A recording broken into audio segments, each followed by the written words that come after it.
working maybe and making money. I'm talking about roads that are very strategic to development.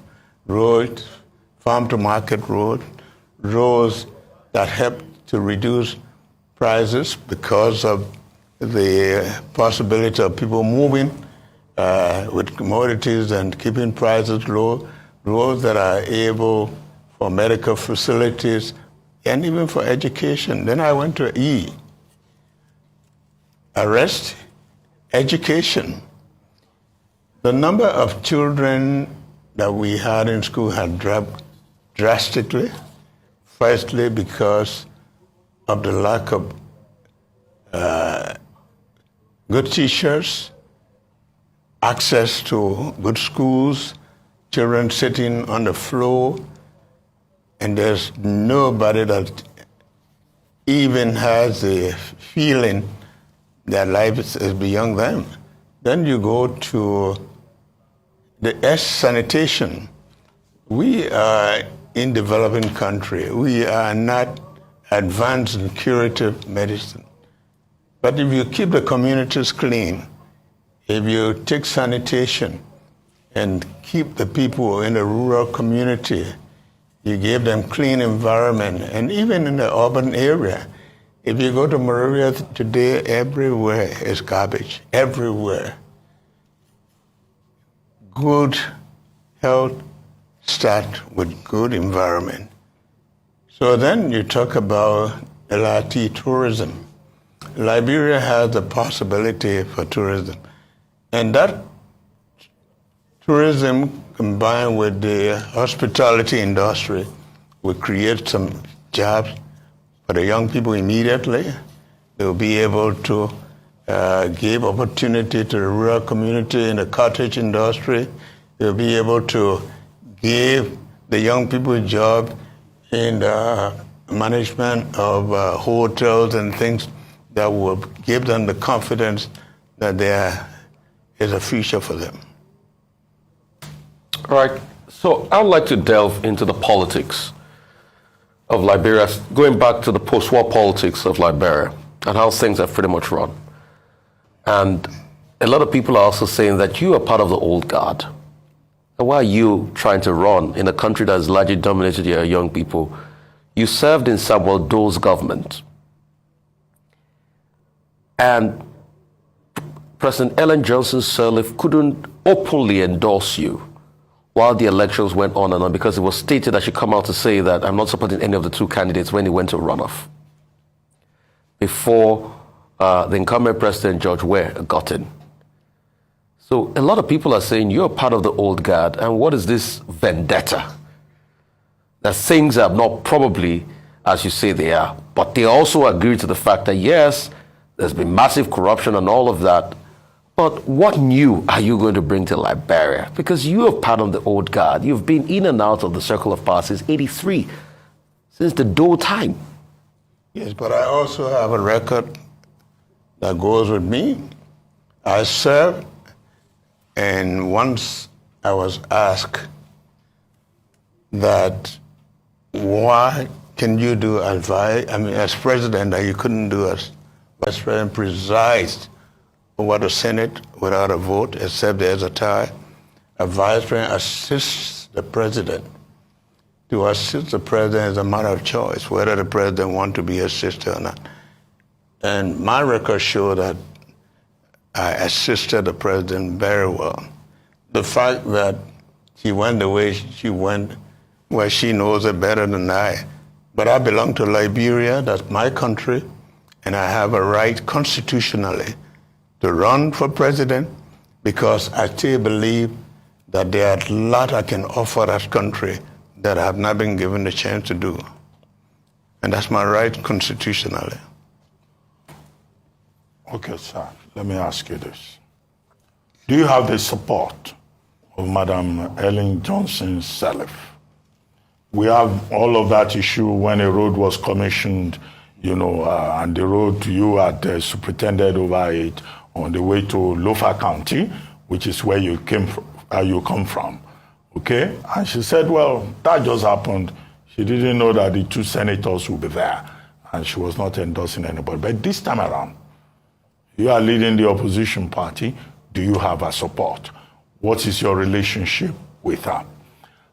Second, sorry to interrupt you. And the second point I wanted to raise is that you've accused President George Weah of profligacy, of corruption, how the census and population preparation process, has been abused, how, money,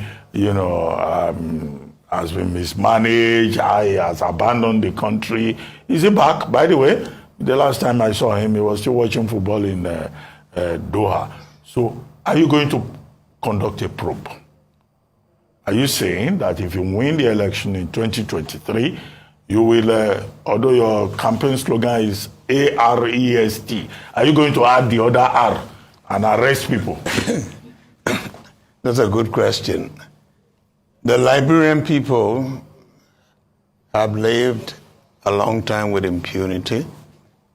The Liberian people have suffered a lot, and they have a decision to make. The Liberian people would like to see justice.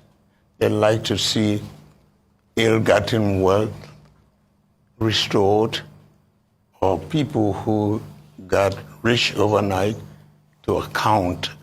I don't think it's a bad thing for you to say, this is what I did and this is what I got out of what I've done. We continue to see a country that is without good roads, children without hope for education, and people are getting rich overnight. I don't think it's a bad thing to ask them to say, how much did you earn within the period, and how were you able to get what you have? I think that's what the Liberians would like to see, and that's what I would like to do. Absolutely. But sir, I wanted you to talk about Madam Ellen Johnson Sirleaf. Madam Ellen Johnson Sirleaf is not my problem. Madam Ellen Johnson Sirleaf and I worked. There's not a time we had any dispute.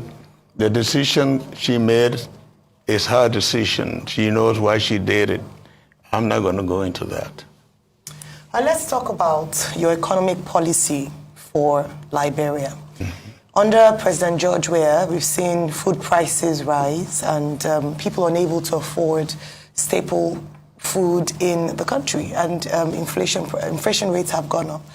What are your plans to improve the lot of Liberians and to ensure that food prices come down so that the average Liberian can afford to eat and feed their family? Well, I don't know where you come from with the information that food prices are affordable, because when Mr. Weah took power, we were told that rice price was going to come down to $500 a bag. $500 a bag, Liberian dollars, you compute at a rate of 150. Today, rice, they just announced, is over $17 US a bag. And you tell me, for people, most of whom are earning less than $100, I don't know how they can afford that, send their children to school and go. So it is not true that food price has come down. Life is very difficult in Liberia. I live there.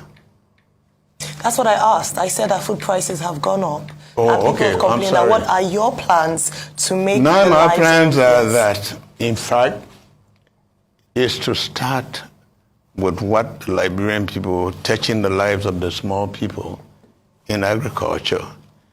If 70 to 80% of the people depend on agriculture, I want to start with that, where I worked before, and I know that it was possible that at a time we were importing only about 30% of our staple food.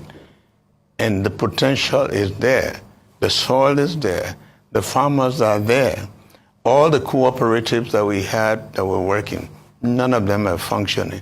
Liberians, even the cocoa and coffee we used to export, there's no market for it. I have gone in the rural community and I've met Liberians. If you want to export your cocoa and coffee, you have to take it to Guinea, because all the marketing channels that were set up, nobody has paid attention to them. We have to start giving the people hope from where they believe and what they know. And I know we are able and we have the potential to at least produce food to feed a country in a reasonable way.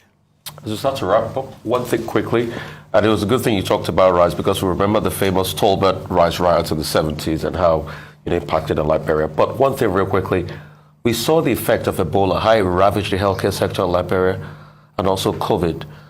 The healthcare sector in Liberia is at an all-time low. What are you going to do to ramp up the healthcare sector once again in Liberia? No, that's why I talk about starting with sanitation, where the people are able to have a preventive healthcare delivery system, while we try to build the right infrastructure for curative medicine.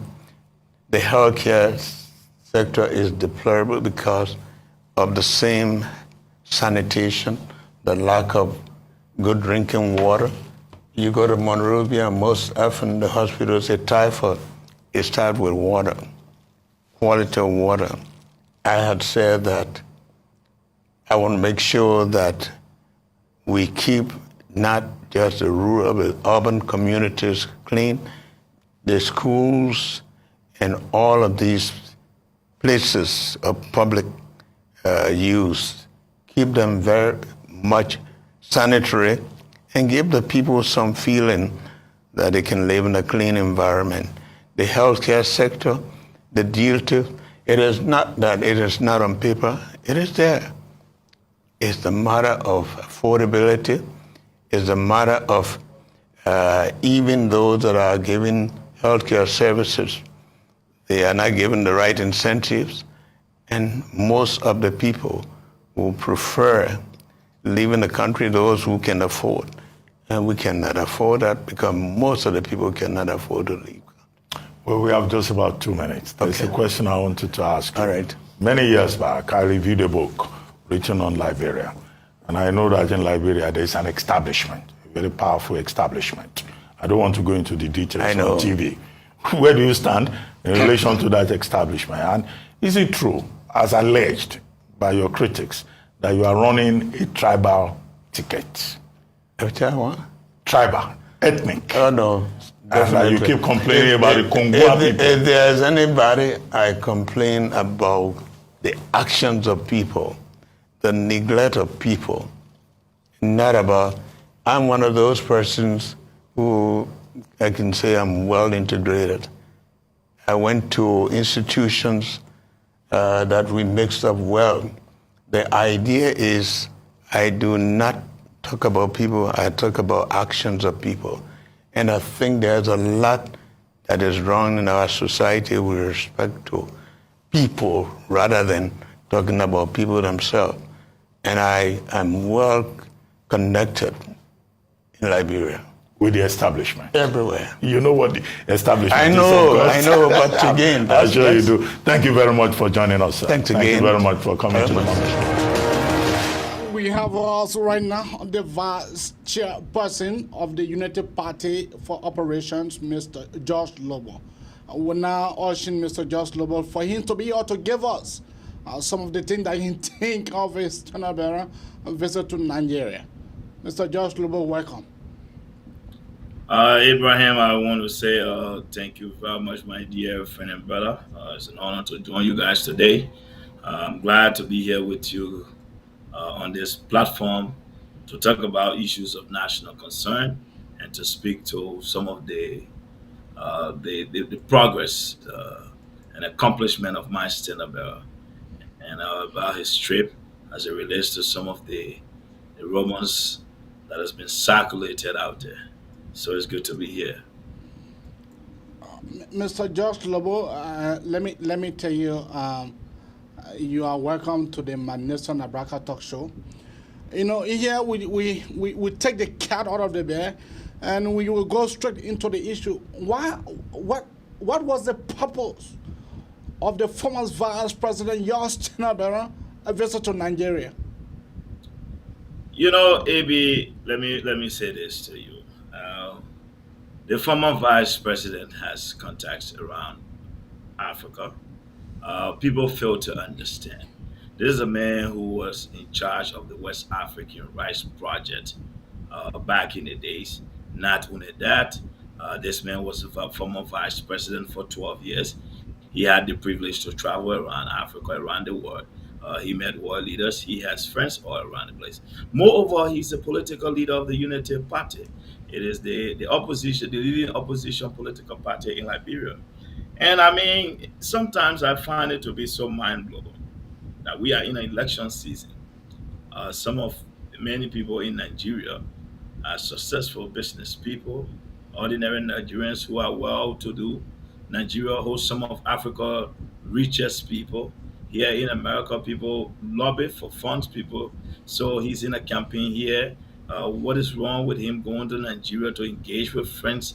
He has contacts, and I see nothing wrong with that. But again, we can feed the minds of ignorance people who feel that they have to make noise all over the place, and that is why he's in Nigeria. He's in Nigeria to continue to make his case.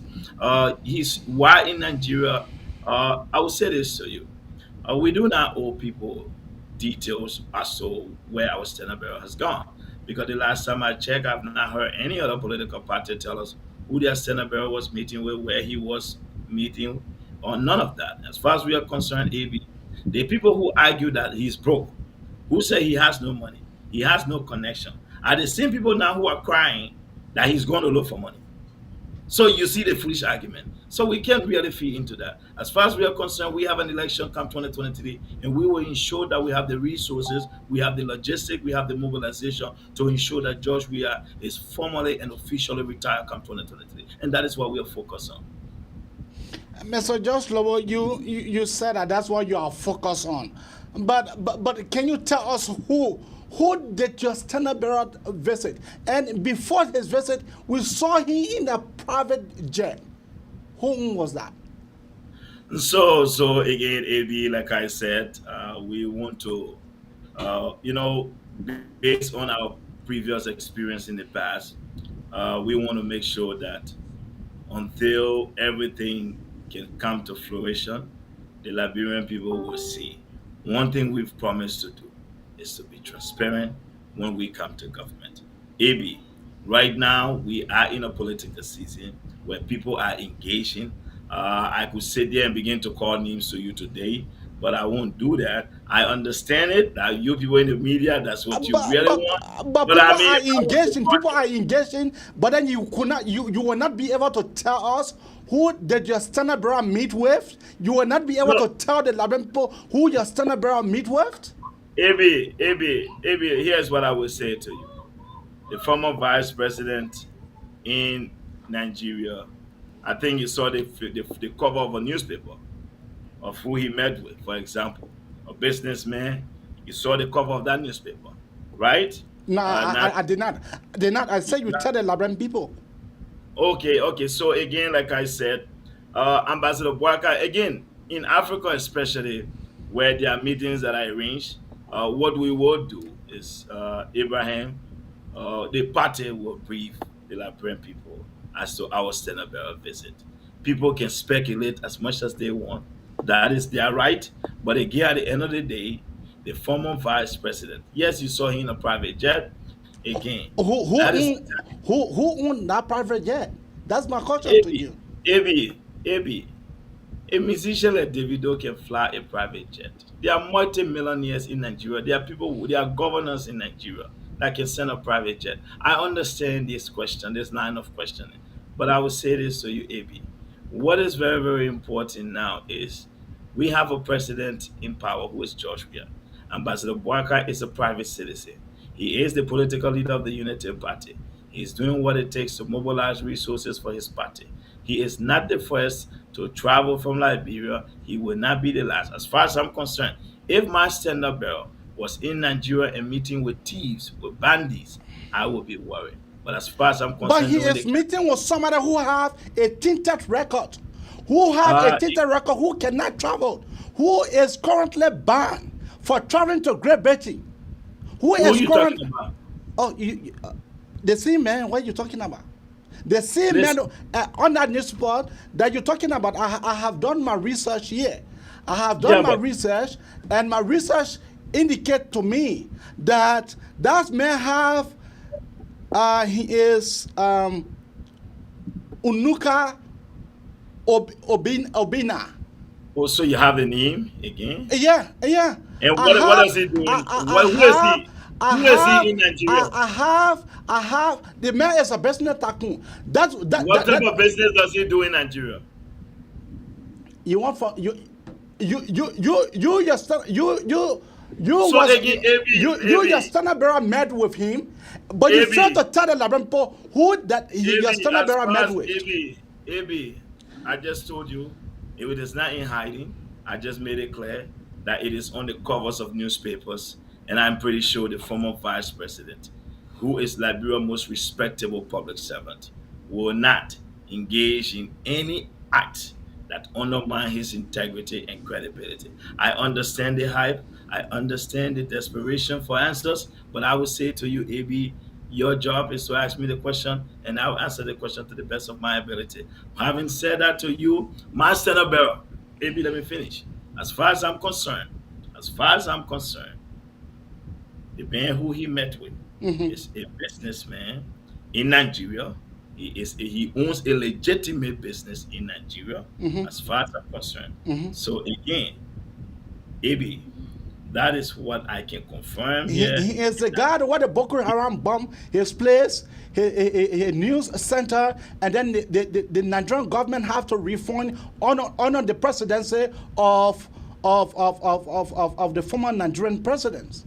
So again, at least you understand who he is. The fact of the matter that the insurgent group Boko Haram will bump his place, his investments, and the government of Nigeria, the federal government, Africa's largest economy, the government of Africa's largest economy will deem it necessary to reimburse a citizen, then that should tell you if this citizen was notorious, is nefarious or dubious, the government would not have done such a thing. But having said that, I'm not interested in going back and forth with regards to what has happened. As far as we are concerned, our former vice president has series of meetings laid out in Nigeria, and he will continue to engage. AB, the former vice president will continue to engage. And I want to be very clear with you. Expect to see more meetings. There are people who might not have been on the initial itinerary that might get included. Again, I will say this for the benefit of the doubt of our people. They have nothing to worry about. Our political leader and standard bearer is meeting with people who are legitimate business owner, and that is what is important. I'm glad you stated here that the government refunded him. That is what's important. When do we expect for the vice president to be back in the country? The former vice president has extended his trip based on my last conversation. He will depart Nigeria on Monday. That I can confirm. He All should right. have left on Sunday, but he will depart Monday. All right, you killed to agree with him on the last interview that we played. You killed to agree Yes, with him. I do agree with every single statement he made, and I do support every single word he uttered out there. He was 100% right. He spoke to the issues. He highlighted his vision. He discussed his arrest plan, and he also took the time to speak to the challenges facing Liberians today. For example, the former vice president stated that during the inception of President George Weah, one of the fundamental expectation that many Liberians had was this promise that he would have made their life better. To where President Weah himself at the stadium told Liberians that they were not going to be spectators in the economy, that the sorrows that they had experienced, that those days were behind them. Sadly for them today, AB, don't quote us. I want you to quote the IMF and the World Bank 2020 report. It stated that between 450 to 63,000, 630,000 Liberians fell below the poverty line. Many Liberians today live in abject poverty than they were when George Weah came to power. Before the CDC came to power, AB, the national poverty rate of Liberia was at 50.4%. By 2019, it was at 55.5%. These are not numbers we cooked up. These are not made up numbers. So again, I will tell you, when George Weah came to power, a cup of rice was $20 on January 22nd, 2018. What is it today? Our people can barely feed themselves. Government employees are going 2, 3 months without being work. So You, he is. you know the inflation rate is all around the world. You know the inflation Again, rate is all around the again, world. I like. The war in various countries, have caused the price of things to be hiked up. Even in the great United States here, the rest price is not the same as it was under Obama. Now let me speak to that, AB. When you speak of inflation, inflation is a result of excess amount of money in the money supply chasing fewer goods. America made it very clear. When people use America, for example, to discuss inflation, you must state categorically what has caused inflation in America. Economists have told you that the multiple spending bill introduced by the Democrats pump more money into the money supply. I just gave you the definition of what causes inflation. So having said that, then let's look at Liberia. AB, the issue of inflation did not start just because of the Ukrainian war. We must not lie to our people. The US rate was almost 190, if you recall. What led to the mop-up exercise? How did we get excess money on the street that we needed to go take some off? Is that saying you wasted oil before? What caused inflation is what happened before. How you pump 10.5 billion in the economy? Do you understand that? Today, the mop-up reports have shown that indeed there was no mop-up because businesses who were reported to have received money did not receive the money. So the CDC problem was the begin from the time the 10.5 billion was infused in the economy criminally by this government. So let's speak to that. Now the issue, yes, supply chain matters as a result of COVID has impacted the world. Now, if you want to speak in terms of that, what has also happened in America, AB, people back in America before that were making $12, today make $14, $15. So inflation, your income must commensurate with the rate of inflation. So you don't say because there's inflation, now you go, people go 4 months, they can't get paid. You reduce people's income and you want to use inflation as a driving excuse. No. The cost of living goes up during high inflation, absolutely. But you know what you do? That is why you pay people. That is why people's income must commensurate with the cost of living. So when we speak to these issues, we must not just use it because we want to be sentimental. We must not just use it because we feel that we want to put our emotion into it. We must speak. What was the CDC government economy doing before the COVID? Let's be honest here, AB. What was the progress since the inception of CDC? What capital investments has this government made for which you believe the economy will grow and will be stronger since the inception of Georgia? The economy has been in the negative, has been in the decline. That does not make it seem that we didn't know what was happening. So tell me, maybe I'm not informed to that effect. So people must stop using it to say like the Liberian economy was doing so well, like the Ghanaian economy, and because of COVID, there's a setback. We can understand that because the Ghanaian economy was growing above 6.5, referred to as the fastest growing economy in Africa. Where was the Liberian economy? In the trash. We must not use these excuses. What is happening is bad for Liberia, and the sooner we get rid of George Weah, the better it will be for our country. All right. So let us drive to another point. What do you make of George money we are spending 45 days out of the country? What, as an operation, as a party vice chairperson for operation, what do you have to tell our audience tonight? AB, today marks 38 days since President George Weah departed Liberia. 38 days.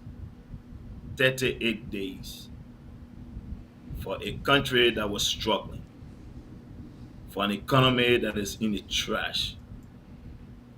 It is heartbroken. Many of our relatives, many of our friends, many Liberians are wondering where they will get food from to eat. Their president is around the world lavishly wasting taxpayers' money, having good time. It is an embarrassment. The Liberian people must understand that George Weah has proven to them that he had no love for the country. He had no desire to be president. Look, it is heartbreaking. I get very emotional every time I speak to this. Because you know what, AB? There were many people who have begun to turn their lives over. The 12 years of the Unity Party. They were not rich people, but they could afford. Today, some of those people are either begging you for $10, are begging you for $15. That is what he has reduced our brothers and sisters to. And this must be stopped. And this is why some of us are saying, we've said the best. My party has been speaking on the issue. Our Stenberg has been speaking on the issue. AB, George Weah has neglected the country. President George Weah has neglected his oath of office. President George Weah has shown to the Liberian people that at no point in time he was ever willing, that he did not even care for the Liberian people, because a serious-minded president would have been in Liberia. Imagine your finance minister was involved in a tragic accident. He's struggling for his life. A serious-minded president would have gone back to his country to ensure that he galvanized his team to say, gentlemen, what can we do? Our people have gone 3 months without being paid. Sadly for us, President Weah is in America. He's merrymaking and having good time. He's walking around and seeing his dog while Liberians are struggling and living in abject poverty. It is disgraceful, it is shameful. He has reduced Liberia to a laughing stock on the world stage. Every single comedian around the world is making fun out of us. Every paper, every headline, the BBC, every other major international news outlet, they are so disgusted with President George Weah's childishness and recklessness as a head of state. So that is what I have to say to that. You keep saying that the Liberian people are suffering, but you have in the House of Senate, both Senate and Representative, you have men. You have men, but those men then are taking pay. Those men then, they are not sleeping with hunger. Those men then, they run on your party ticket. And they are adequately representing, they are adequately passing the budget, they are adequately agreeing with the government. Up to present, not yet a single lawmaker has said, George Weah have breached the constitutions. So to me, the Liberian people are not suffering. Because if the Liberian people were suffering, they were going to get into the street. The Liberian people who are going to see it on the faces of the Liberian people. But indeed, the Liberian people are not suffering. So don't come here to convince us, to let us know that the Liberian people, they are not suffering. AB, I will say this to you. Your definition of suffering might be different. But I'll tell you today, many Liberians cannot afford $50 at the end of every 30 days, including those who work for this government. That's suffering. I will tell you today, in a country where the government is the highest employer, and the government lacks the ability to pay people, the government has attracted zero foreign direct investment. The government have made zero capital investments in any programs or projects to create jobs for our people. The government have taken no step to invest in the private sector, to building a strong private sector to be able to attract some of the unemployed young people. Our people are suffering. This is not talk. These are hardcore facts to national issue. These are not issues we speak to based on emotions. We must look at the data. But having said that, you're right. You spoke of men in the legislature, AB. But let me say this to you. I understand where you come from. It is true there are men in the legislature who were elected on the Unity Party's ticket. I come from the Unity Party. Do I take responsibility? Absolutely. I do. You know why? Because they ran on my party ticket when they were elected. But having said that, AB, the Constitution of the Republic of Liberia is very, very clear. We do not have any right over a lawmaker as to what they do while they are in capital building. That is the Constitution. It's not an opinion. Sometimes Liberians miss moral argument for legal arguments. Legally, a political party cannot take any action on a lawmaker for a decision he or she take while in Congress. So let's put that aside. Having said that, let's speak to the Unity Party senators that you people always talk about and let the Liberian people know the truth. Let the Liberian people know the truth. So yeah, let's look at Abel Masale from Bomi County. When was the last time he affiliated with the Unity Party? Since George Weah came to power. He has never. Let's look at Vani Shemo. He was elected on UPTK. Vani Shemo made it very clear over 4 years ago that he has absolutely nothing to do with the Unity Party. He has made that very clear. This is not in hiding. Now let's look at Milton Terje. He was elected on the Unity Party ticket. What has Milton Terje said? That he will be George Weah campaign manager in Sino County. For Christ in heaven's sake. And you still want to hold a party? What must we do? Then you still want to bring Unity? Then you call the man Unity, the man who was telling you that he will be George Weah campaign manager, and you bring the Unity Party for such a thing? We have to be honest. Look, let me tell you, some of the challenges we face, especially as Liberians, is the type of information we provide to the people. And Liberians need to understand these things, AB. That some of these folks, yes, In Liberia, what people do, they get elected on political parties ticket. Once they get into government, because they have the 6 years guaranteed job, their 9 years guaranteed job, they turn their back on the institution. You know why in America people don't do it? Because you know what? The electors don't care where you go. They will teach you a lesson. When the electors find out that you are not a man of substance, that you are not a man of integrity, you are not a man of principle, they will teach you lesson. It don't matter which party you run to. And that is what Liberians must begin to do. So AB, in New Jersey, for example, there was a lawmaker who won as a Democrat, but turned to a Republican. These things happen all over around the world. Liberia is not going to be an exception. I just want to speak to that. So what will you do different? What will you do different from Josh Weah corruptions, or for Josh Weah lackadaisical behavior? What will you do different? Because the very first thing for my Senator and political leader, Ambassador Weah, has made very clear from the get-go is that he is going to ensure AB that as part of his first 100 days, that we will audit the government. We made that very clear. The government will be audited. You listened to him today when he spoke in that interview, that for too long people have gone with impunity, and he wants to make sure that is, we set the record straight. So George Weah and his team must be used to set the record straight. Our goal is to champion a new path. We understand for too long that this is how people have gotten rich in our country. But AB, I can assure you that the Joseph Boakai that I know, the Joseph Boakai that I support, the one that I stand out to fight for every single day, is a man of principle, is a man of his word. And I can assure the Liberian people that he means business and he's ready to be president come January 2024. Mr. Josh Lobbo, what do you have to say about the president of our country? No matter what it is, he is the president of our country. This president have left the country. He have taken millions of dollars, spending for the summer day out of the country, without speaking to the Liberian people. What is your take? AB, you're a family man. Imagine, just shut the door on your family and just drive to North Dakota for 1 month. Just that feeling. That is what George Weah has done. George Weah abandoned the country. AB, a president who should be there in crisis. You know, AB, it is not to say that one must acquire certain level of educational credential to ascend to the presidency. You know, when you look at a guy like Zelensky in Ukraine, for example, a former comedian, imagine George Weah dealing with a situation like that. Where he would have been? Just think about it. Like, bro, look, imagine if George Weah was elected in 2005. We would have perished as a nation. So, AB, this is very, very painful. This is disheartening.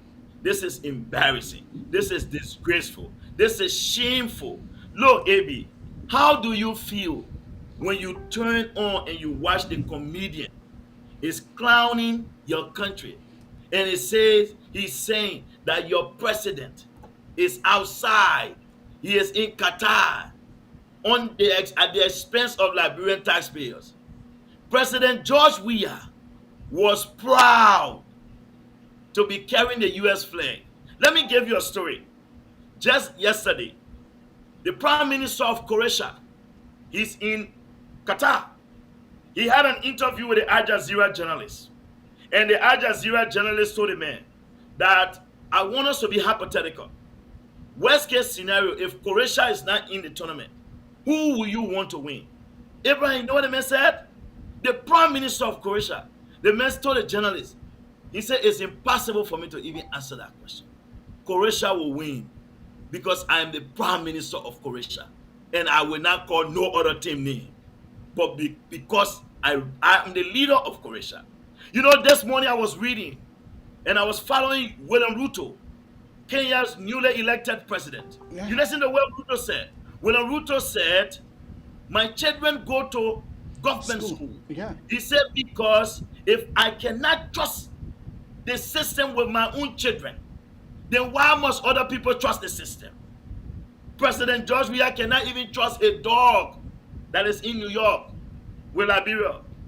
But he used Liberian taxpayers' money to go see a dog.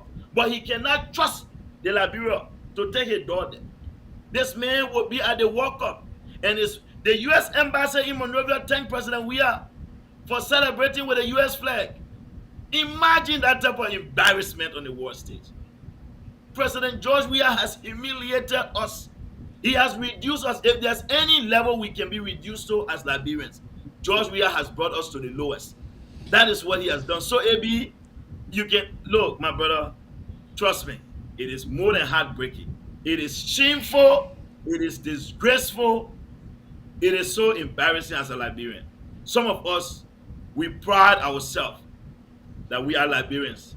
Now, the man who is the #1 man in the country is proud to be celebrating the United States than his own country.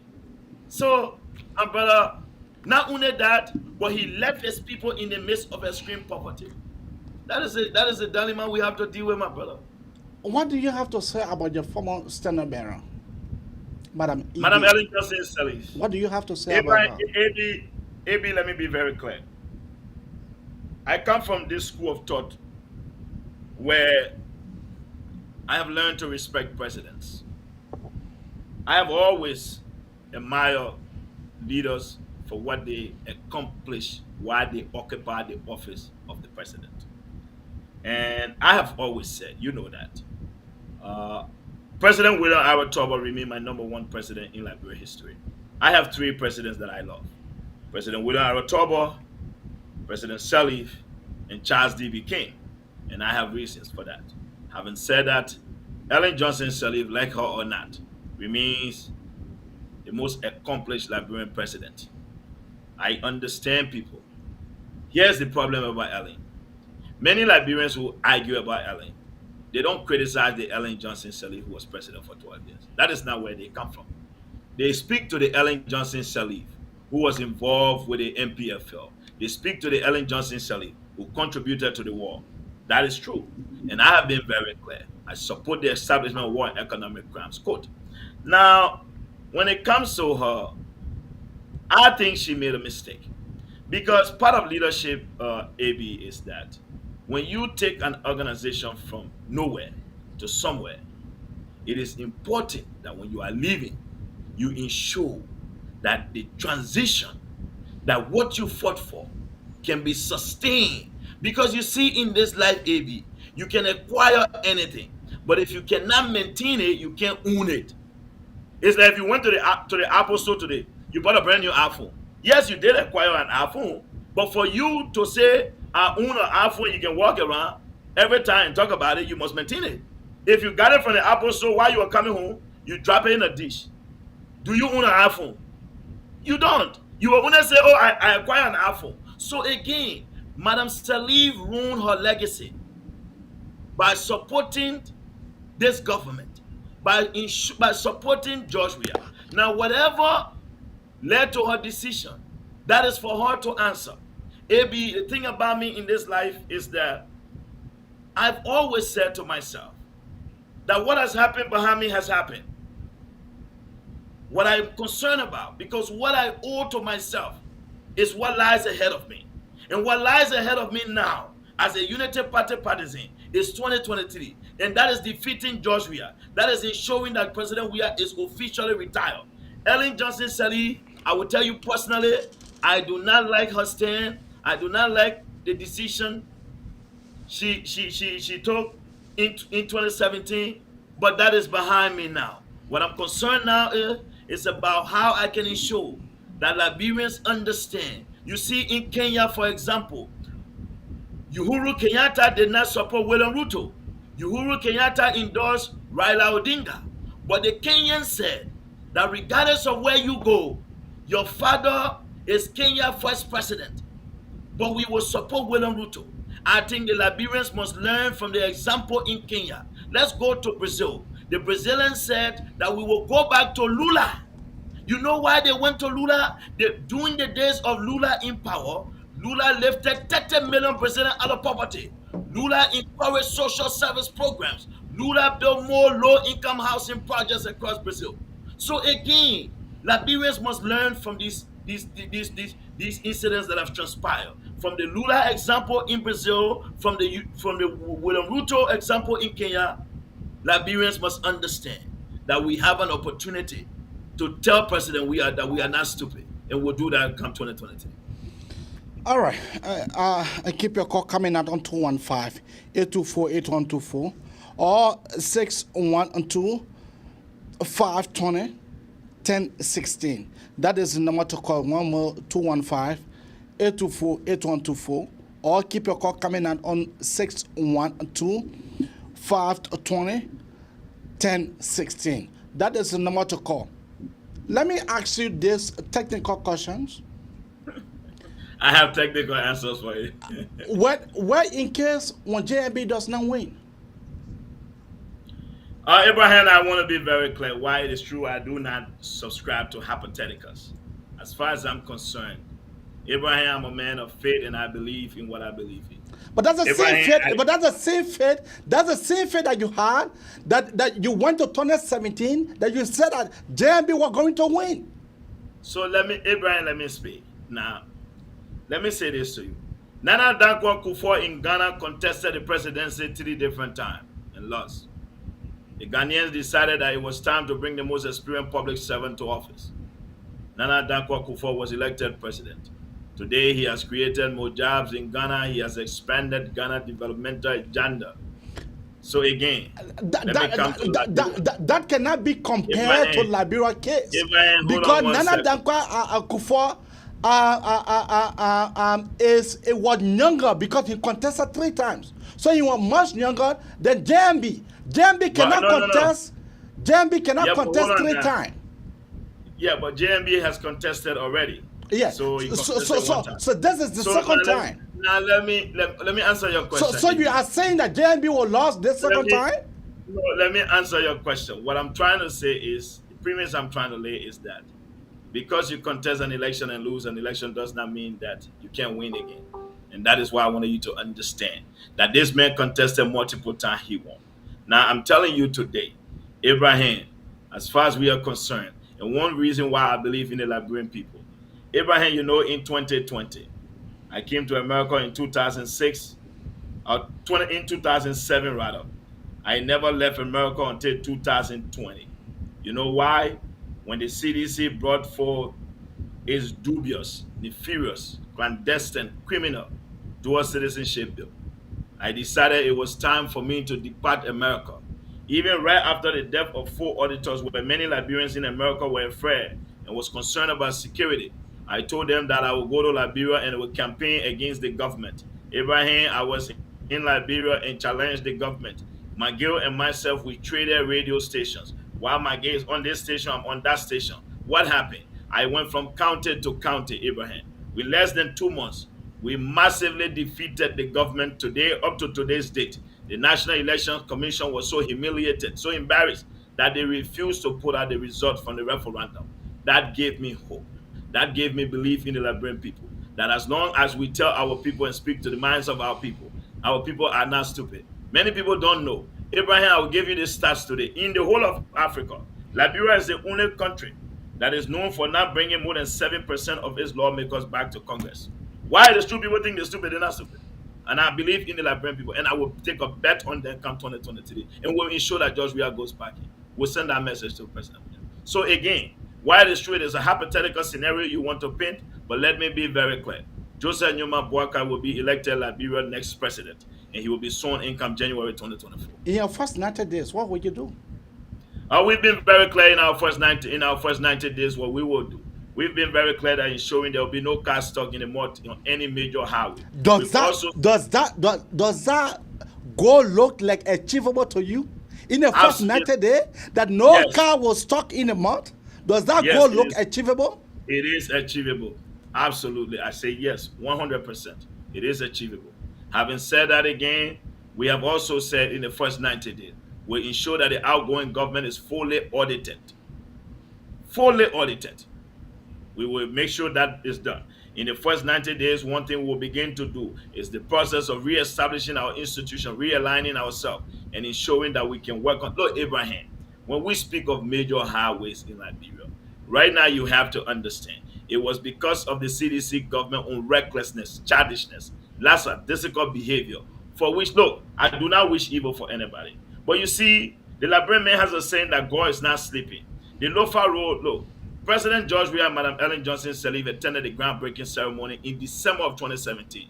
If George Weah and Samuel Tweeden were serious, they didn't want to treat the people of Lofa bad. That road, imagine, Abi, if they had given the $3 million when it came to power to settle the people on the side, by this time Samuel Tweeden would not have been involved in an accident on that road, because by this time that road would be nearing completion. But their failure, thinking that they wanted to punish the people of Lofa County because they voted for Kwaka, you notice the Bible says God don't like evil, and that is exactly what happened. So I didn't pray for bad, but I'll tell you one thing. Now that road is already under construction. What is the next major road that we need to focus on? It is the road between Grand Bassa to Greenville. The next road is going to be between Ganta to Zwedru. Look, Abraham, it is this government lack of understanding. Before the Unity Party government left power, we had secured $280 million to pave the road from Ganta to Zwedru. Had this government continue on the progress we made, we will not be talking about that road. So, Abraham, yes, it is achievable. Keep your call coming out on 215-824-8124 or +1 612 520 1016. That is the number to call. Or you can better call us on 215-266-6509. Those are the number to call us, and you'll be live on the Magnificent Abraka Talk Show. With us here in studio, we have George Lobbo, the most talked about George Lobbo, the operation man for the Unity Party, USA and Canada. The ANC running campaign for me, the way they talk about me every day. You know. I talk about commies, the ANC talk about me. I like them. What do you make of the so-called rally? What do you make of that? You know, AB, let me be very clear with you. You know, I don't like hypocrites. That's the problem about me. I like a man who stands up for what he believes in. I like a man who's honest from day one. You see, the ANC folks, they've been very deceptive. That is their problem. You know, I was in support of their right to freely assemble, because my job and my goal is not to infringe on anyone's constitutional right. But you know what, AB? This rally is more of a desperate campaign momentum boost. It's not about the Liberian people. It is about Mr. Cummings, who has tried everything. He has traveled all over Liberia, and he can't just seem to be gaining any kind of momentum. So now they want to use something to put a face. That is all it's about. This is more of a campaign momentum boost than to highlight the plight of Liberian. Look, if Mr. Cummings really wanted to highlight the plight of Liberian, AB, the man built a big austere building on 15th Street. Well, for you to live there, if you don't make more than $1,000 US in Liberia a month, you cannot afford to live to Cummings' place. What Mr. Cummings would have done was to invest in low-income housing in Maryland County. To say, you know what, my people suffering too much, this is how I want to share my wealth. Mr. Cummings drive a Mercedes Jeep that costs $219,000. So he's not highlighting the plight of the people. This is all about his campaign. Okay? This is about campaign boost. And that is why I say. So on the basis of that, AB, look, some of us, we respect Liberians' right to freely assemble. But I'll tell you, this political rally where Mr. Cummings want to come out and show face. Look, AB, if the rally had good intentions, right? It was about all the opposition, the plight of the Liberian people. But they are saying that it is for the oppositions. They are saying that it is for the oppositions. Because you know why? You can't be saying it's about the opposition, then in the same sentence you are saying, oh, the ANC and the CPP, we had to lead the efforts. When it's for the opposition come together, they give it a 10. Maybe you recall when the COP protest of June 7th came. Yeah. When we all said we were part of that protest. Yes. And you know what happened when we went to DC. For me, I don't like to brag about what we've done in terms of giving back. But when we want to be involved, we are involved. The first thing they would have done was they know all the opposition political parties like bro. From the genesis of the planning, they would have invited the people. But you know why? They felt it was not necessary, AB. Because for them, it was about Mr. Cummings' boost. Now that they realize that things are difficult for them, then they want to bring people because now they're trying to flog them. So again, let Mr. Cummings go and seek his popularity that he's desperate for. But we're not falling for AAB. That's what I can tell you, my brother. Keep your call coming out on 215-824-8124 or 215-266-6509. Those are the number to call, or you can better call us on 612-520-1016. Those are the number to call to be part of the Magnificent Abraka Talk Show. Josh Lobbo is our guest, the operation man for the United Party, USA and Canada. Josh Lobbo, when is the United Party next convention in the USA? As far as we are concerned, the United Party USA Canada next convention will be scheduled. It is going to be held in 2024. Yes. 2024. Yes. So you're just done with another one? AB, again, I will say this. One of the problems Liberians face. Or you can just roll over. So hold on now. And you ask the question. I sense your own. Your AB, take the background. Let me be clear with the green screen behind me. Take the JNB picture. Yeah. Okay. Because it's the lightning.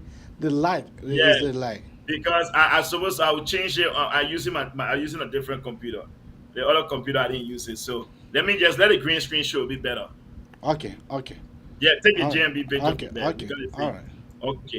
Okay. So let me say this. If it's okay, that's fine. But people are saying it's shaky, so I wanted to know. The green screen is fine, AB. The green will be fine. Okay. So just move the JNB picture, will be fine. But let me say this to you, my brother.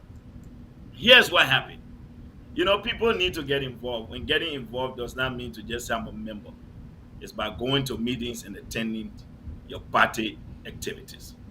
AB, as a result of the COVID, we held a mini convention. We have our first quarter. Oh, we lost that go quarter. take the call, man. We lost our first quarter. You can keep your call coming out on 215-824-8124 or 267-938-2801. That is a number to call. Or you can better call us on 612-520-1016. Go ahead. So, AB, we had a convention by Zoom that was attended by then party chairman Amin Muda, Standard Bearer Joseph Numa Bwaka, and all other officials. In that convention, there was a resolution that was adopted. We have our first caller here. Caller, what is your name and where are you calling on from? Hello. Yeah, caller, what is your name and where are you calling on from? Hey, yeah, AB, this is Enoch. I'm calling from Georgia. I have a question. Yeah, your background is kind of disturbing. So can you move away from your background or just lower your receiver? Yes, I'm Enoch Tamba. I'm calling from Georgia. Okay. Can you hear me now? Yeah, go ahead. Yeah, first I want to tell George Lobbo thanks for all the good work he continued to do enlightening the Liberian people about the plans of Joseph Boycott and his love for Liberia.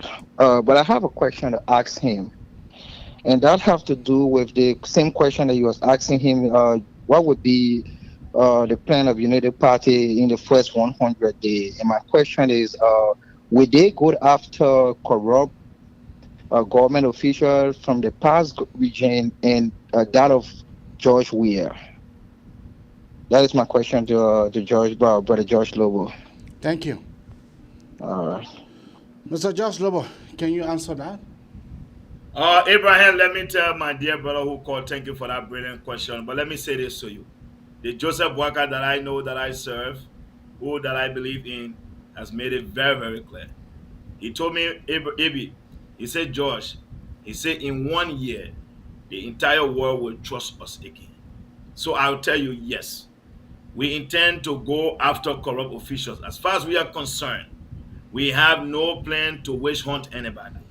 All we are going to do is to ensure that Liberian people resources, if it was intended for a project, our goal is to ensure that we investigate it.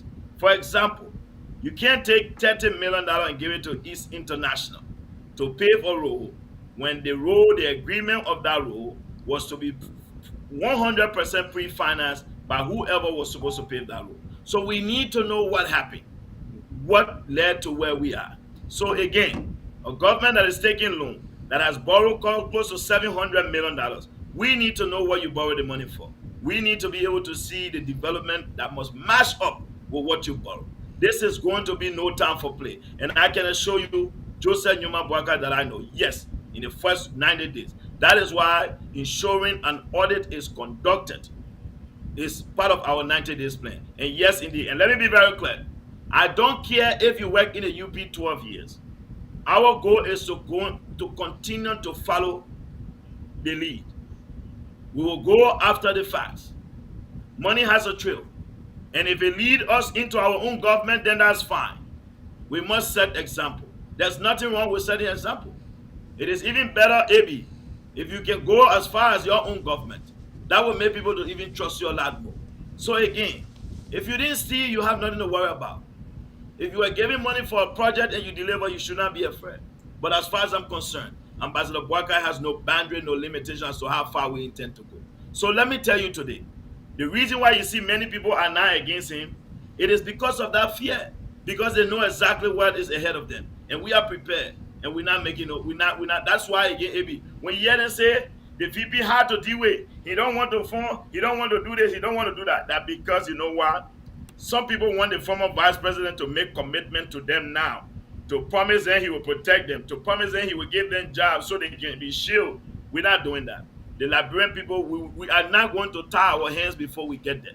The former vice president will get there and will make the decisions. He knows what it is. And I've told him before, and he knows it. You cannot fail. You will not fail and must not fail because there's no room for mistake for him. And that is end of story. He knows that.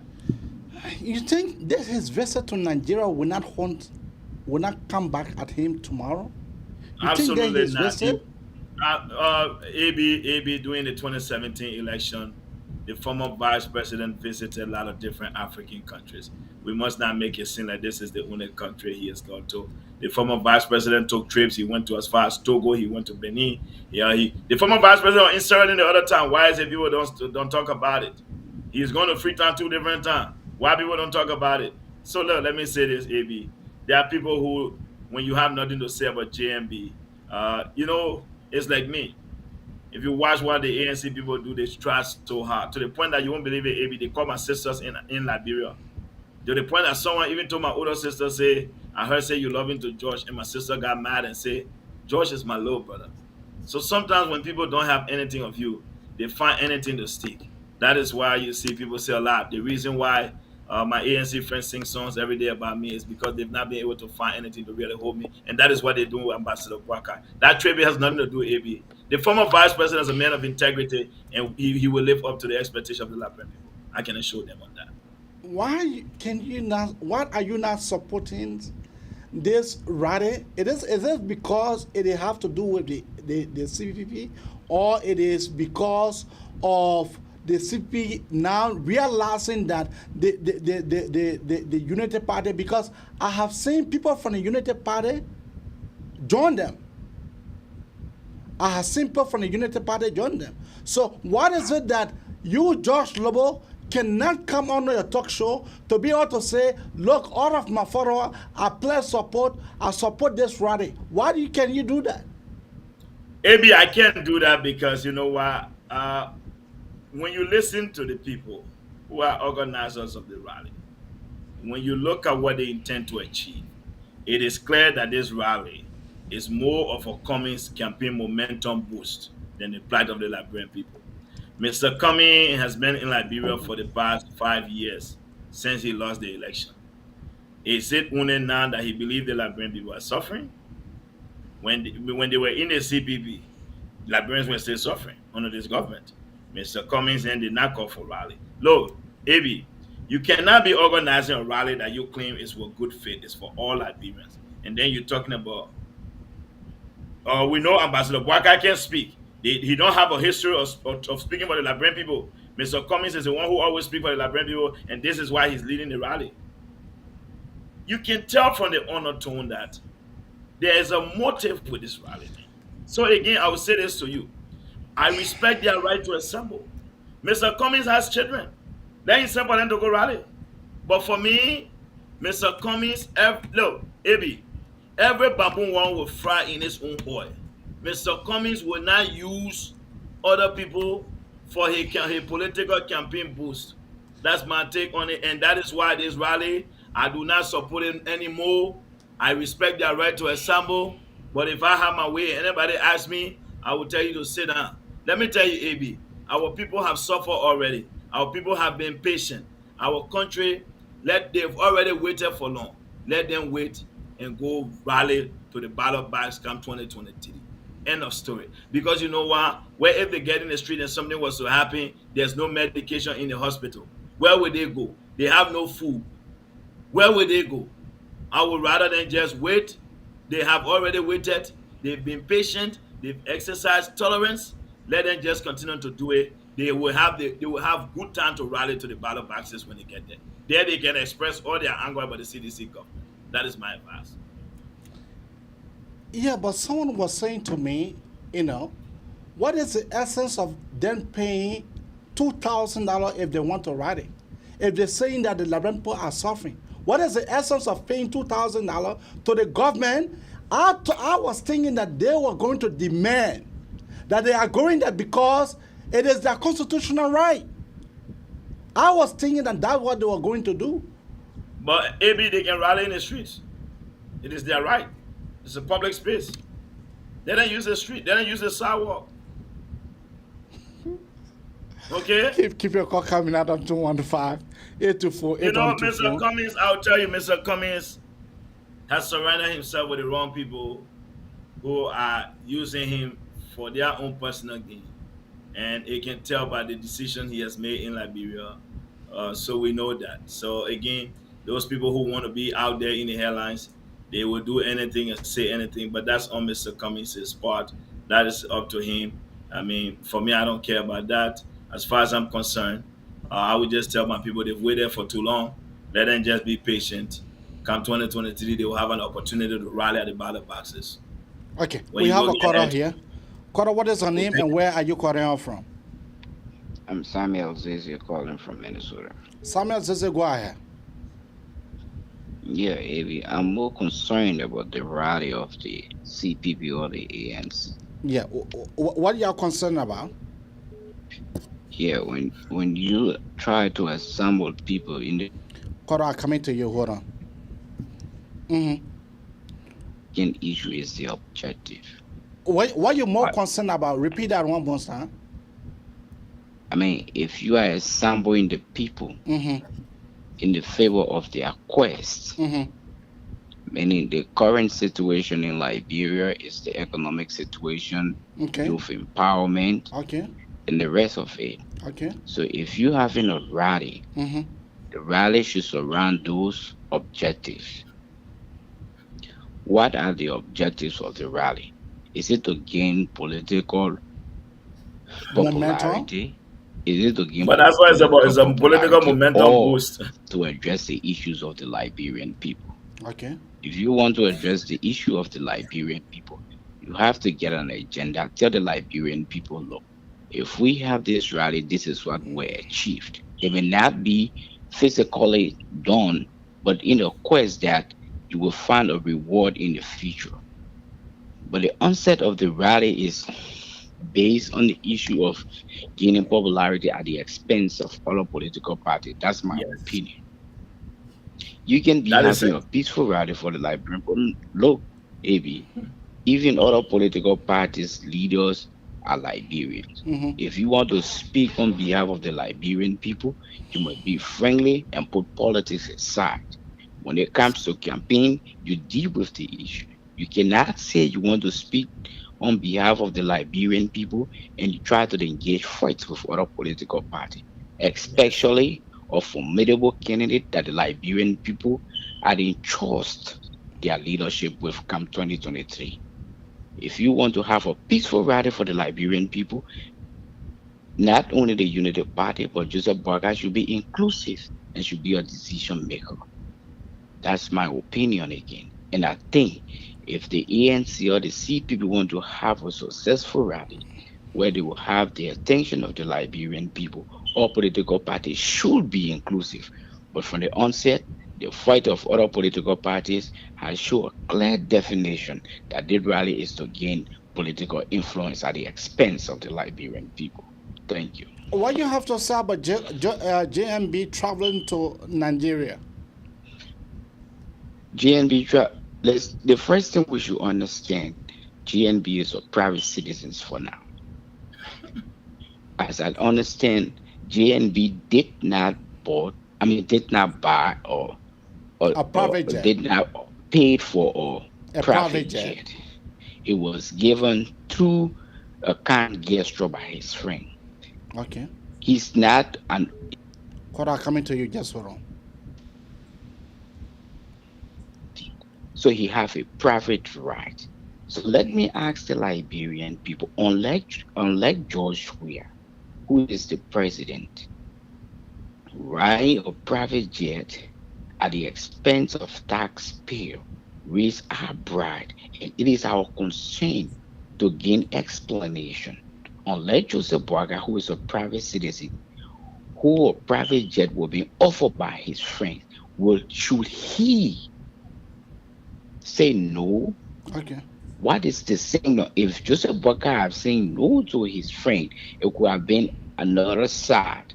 Now Joseph Boakai agreed to go on a private jet, but the offer of his friends, I don't think it's a harm to the Liberian people. Okay. While we question public official is using taxpayer money without justifiable reason being used inappropriately. Joseph Boakai in no context have demonstrated by accepting his friend's offer on a private jet in any capacity in that manner. Okay. So there is no problem with it. It should not be an issue. If people want to get political points, they should not use non-issues to bring at the public of the Liberian people. Joseph Boakai has the right, Okay. as a private citizen, Okay. to move at any time and to accept any offer. Okay. Thank you. Let's go to our next caller. Caller, what is your name and where are you calling us from? How you doing, Abraham? I'm King calling from Sioux, South Dakota. King, go ahead. Yeah. I tell the senior brother George Lobbo, thank you for his elaboration. Mm-hmm. But there's things that I don't understand when it comes to Liberian politics and like a protest. What I'm understanding these days is that I understand that the George Weah government has restricted peaceful protests to the extent that I'm seeing politicians now, before they can assemble for protest, they have to read the government officially. I never see that happen in any country. I see that when people want to protest, they don't even announce the day. They just come out. I see single person protest in America during the time George Floyd died or he was killed. She just went by herself and took off her clothes and sat down right in the middle of the road. And it was a protest that day. I saw police people all around her. They talked to her and nobody could able to do her anything. But the protests this time in Liberia, in Africa, I've seen people officially writing the government, telling them that they want to assemble. See that. Two, I saw the people, according to this rally, they said they paid the government for a sidewalk of SKD or wherever to assemble. Yeah, Who does that? SKD, Who does that? You want to protest, you already say you're suffering. See, not just listen to this one particularly. The people say they're suffering, but they're paying $2,000 to government for them to use a sidewalk of the street. SKD to use a Yeah, sidewalk, but they're paying listen, $2,000. Where you see that happening? 18,000 RG. No, the protest is, I don't know, protest or rally. It's just like a comedy, like the way I can see Mama Liberia then on the street making the comedy. That's how I see it. It don't happen in any part of the world. Paying for a space. Liberian people, we suffering, but we're paying for a space to examine. Okay, my question go to George, senior brother George. How do you interpret the Army Chief of Staff, statement, right? Prince C. Johnson, Statement. when it comes to the press release he made? What is the understanding, and what can you offer the Liberian people? And how can you interpret the Army Chief of Staff? I don't know if it is a threat or warning or the caveat he was saying. So can you please interpret that for the Liberian people and also me? Thank you. Thank you. The number to call are 215-824-8124 or 612-520-1016. Josh Lobbo, go ahead. So first and foremost, let me be very clear. I think the callers, they themselves have a clear understanding. You know, Mr. Cummings has been very dishonest to the Liberian people. AB from the CPP days, we came together under one accord. He began to undermine within the institution. He has been a major problem in the Liberty Party by undermining Senator Lawrence. The reason why, from the genesis of this protest, he could not reach out to the Unity Party. Don't you forget, AB. The ANC and the Musa Belete faction took the Unity Party to court. They wanted for us not to register a candidate in Lofa. You people have forgotten. We had to go. So that is shame. That is why they could not call us. It's just that now they don't have the momentum they expected. So they want to come back now to make us say, oh, you can't join them. No. You took us to court. You incited a clause in our agreement that were unconstitutional. We told you about it. For that reason, we left the CPP. Then you went to NEC to stop us. So again, Mr. Cummings has been very dishonest. He and his entire team, and that is what's giving him a hard time. Now, with regards to the Chief of Staff, let me say this. I think the Chief of Staff, like I said yesterday, and I will repeat again, he should stay in his lane. He should keep his mouth shut. You don't hear Chief of Staffs in other countries open their mouth in rally business. That is not his position. The only people that should have said anything about this rally should either come from the Minister of Justice or the Inspector General of Police. The Chief of Staff, the last time I checked, is an army man, and the army man must be in the barracks. The Constitution is very, very clear. The only time the army should ever be called upon is when the security agency or apparatus seek their assistance. And that has to go through a channel, and it must be approved by the president. He needs to close his mouth. If he wants to be a fashion show man, he can host his own talk show and forget about being army man, because he is becoming very unbecoming, and that is unethical for the army. Yeah. And he must understand. Sorry. Go ahead. He must understand that the army was embarrassed. This is Bobby from Michigan. No, Cora, you wait. Let Josh Lobo land. Yeah, let me finish on this. He was the guy, AB, the Chief of Staff. Do you know he put people's life at risk? Do you know what it means for the Chief of Staff to say that he has text messages from Liberians abroad and at home calling on him to stage a coup? AB, That in itself. That is stressing the man was talking about. Yeah. George Weah is a very reckless and don't care president. Any serious-minded president, Prince Johnson would not be Chief of Staff ever again. He would not. By this time, he would have been under arrest. Even if you want to be nice, he will be under arrest. He will be in the hands of the NSA right now. They must produce the people who are seeking to overthrow the government. That is not something to joke with. The chief of staff like this the news too much. And that is why he has gotten himself into this problem. I don't know if that morale boost he wanted to come in on a morale boost rally. I think that's why the chief of staff wanted to be in the news. And that is an embarrassment. So, my dear brother, the chief of staff statement threatening Liberians, that's not his place. He needs to respect himself. He has no business. The Constitution makes it clear that in peacetime, the army must be kept in a barrack. And that is where he belongs. He should shut up and be an army man. That is my take on that. Kora, what is the name and where are you calling out from? My name is Vavi, calling from Michigan. Vavi, go ahead.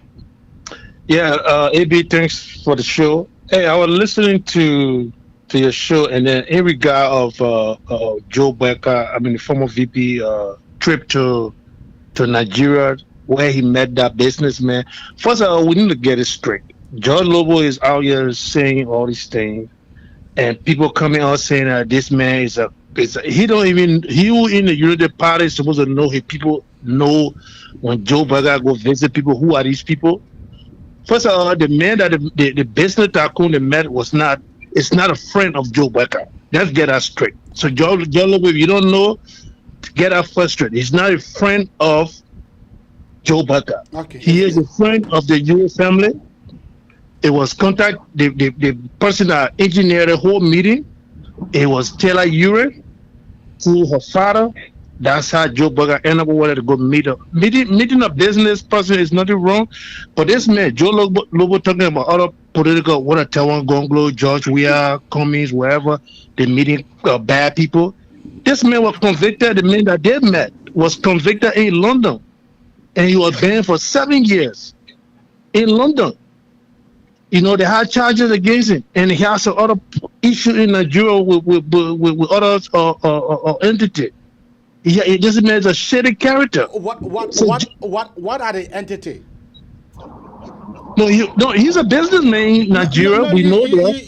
You are saying that man was indicted by other entity. What are those entities? No. I said you are in London, not in Nigeria. Okay.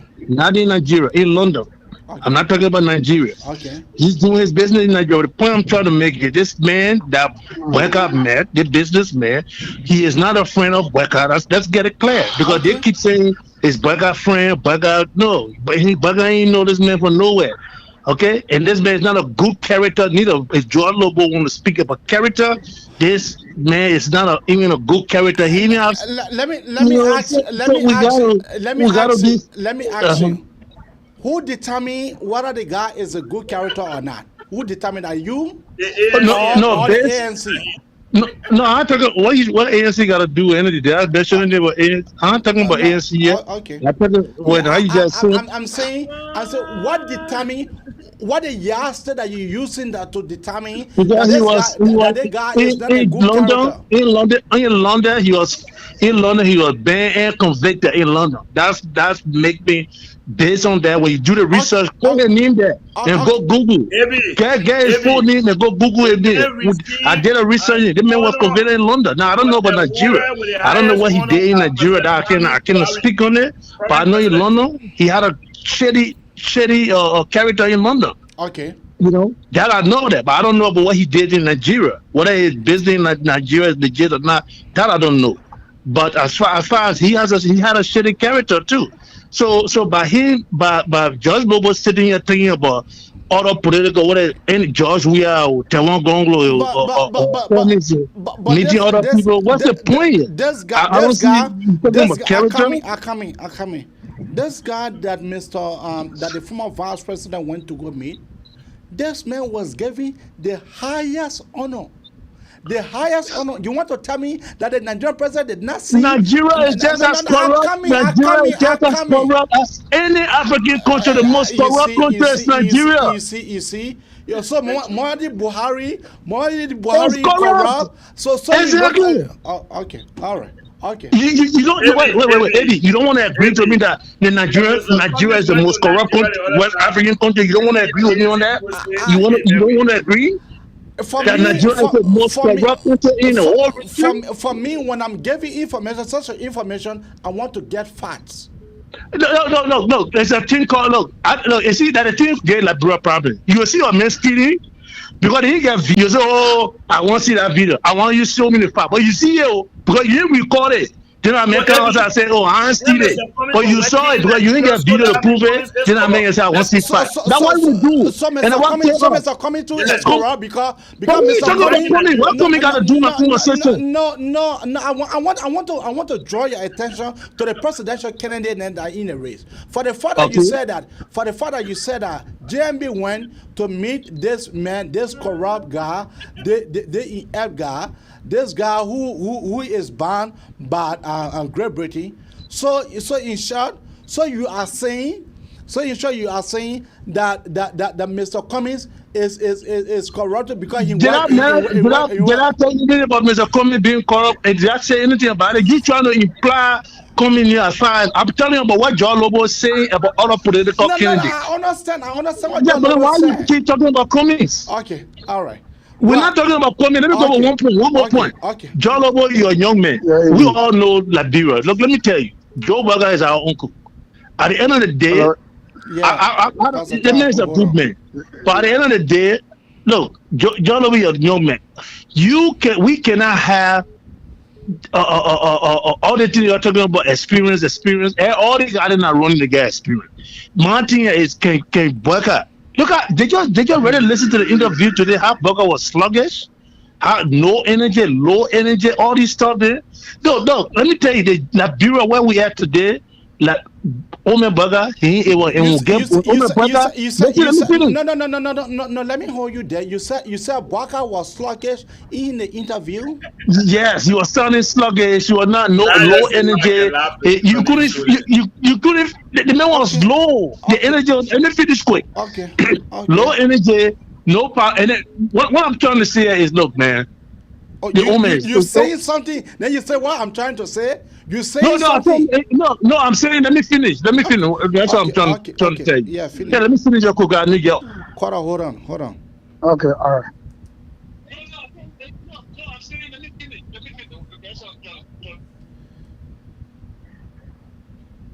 With no that this man have XYZ and he be meeting these type of people. That's not who Burger is. But the point is for our presidency, let me tell you, man, to be honest, look, I don't think right now, if we made mistake and put Burger there, like John Lobbo there, Mo Ali, Henry Costa,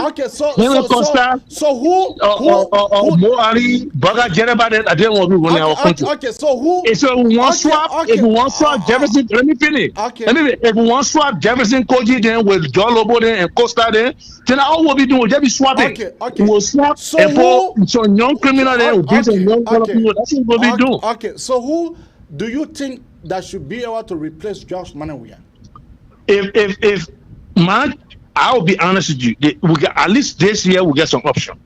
We got good men like Tewon Gonglo. It's excellent. Okay. And you got Mr. Cummings, who's excellent too. Thank you. Thank you. Pastor Charles Akugwahe. Yeah, thank you, man. Good evening to all. Abraham, I want to ask us, we all listen on your show. It just touched me to ask a question. I want to know who is former Vice President boss? You said who? Who is the former Vice President Joseph Walker's boss? Oh, you said who is his boss? Yeah, who is his boss, the former boss? Is Ellen Johnson Sirleaf? Very good. I asked a question to say this. We talk too much and we do not gain God's wisdom. So in a much that wisdom and the fear of God is not in us, we defend criminals at the same time condemn good people. We defend our killers at the same time we talk about people who came to even help or who want to put spoon or rest in our mouth. There is a problem. If Stanley Johnson went somewhere, a former vice president, noted by Liberian people, stole Liberian people money, brought her children, stole our money, led the country and turned it into a hand of another criminal who had no idea about running the country. But if Stanley left from Liberia and entered any part of Africa or any part of the world, and was escorted or someone gave her. Cora, coming to you, just around. Oh, the woman get morale, man. The woman is connected, but today we are beating on Joseph Walker, who never stole, who had no record of stealing. But we had record. How Stanley Johnson brought war into the country. How Stanley Johnson brought child slaughter into the country. How Stanley Johnson gave the country to Georgia to damage us. But we are clapping our hands for Stanley, and at the same time, by morphing someone that just worked with her. Never stole from them. Okay. Never did anything. You see, the reason here we have to fear God that we will say the truth sometimes and our country will be saved. And the protest, I want to speak onto the protest very fast. Yeah. I speak that on very fast because we have tons of color here. The protest is not a bad protest calling. It was in the intent and interest of the Liberian people. I support them going out there if Liberian will go there. But it is not in a good intent. I will tell you this. If it was in a good intent, Liberians will come together. All political parties, all Liberians will have a meeting and we go to retire suffering. But it is not in a good intent. So I wish let it go exercise the constitutional right and the government should not touch them. If it is not coming to boost the morale, let it go there. Let Liberians go there. They are all Liberians. Okay. And that's my take. Thank you. Thank you. We have another caller here. Caller, what is your name and where are you calling from? Caller, what is your name and where are you calling from? Hey, AD, it's just me calling from Boston, Massachusetts. Go ahead. AD, let me say something to you today. You know, some of us, we are not from the Unity Party. Okay. But we feel energized on a daily basis by some of the nonsense they take for critical behavior, the high level of deception from the ANC folks. It energizes us on a daily basis to go for Joseph Walker. And for this reason, some of us will use everything in our way. Now, they second gay man, he will never be president of Europe. We offer it. We will let it all out. Nothing going to stay in this time around. Do you have facts to what you are saying? We will let it be. And how many facts have been presented to you on your platform? All of the colors have been calling you. How many facts? Man, don't ask me what I think, man. You've been playing it. How many facts? When the time comes, there will see facts. And we on it, some of them left from Liberia a few months ago. And he greeted Tiki Ibrahim Bogan and I hear they better go to our feet, they say they made laws here. Do we hear for them? We always get on the ground. So it was necessary for JNB to meet with the business tycoon? Eddie, who determines who a person is supposed to meet with? Who determines that? JNB is a private thing. Okay. Then do you have the details of this meeting? Which one of you have the details of the meeting? Do you have the details of the meeting? As George Lobbo, because he is a star of the United Party. I have the details of the meeting. But everybody will Google, how can a country president award this man with the country's highest honor and give it to the man? It's the same thing every Johnson did to the second man here. They gained the same honor. They gained the same honor in Liberia. Okay, we spent 40 years in Liberia, he spent 40 years in America here.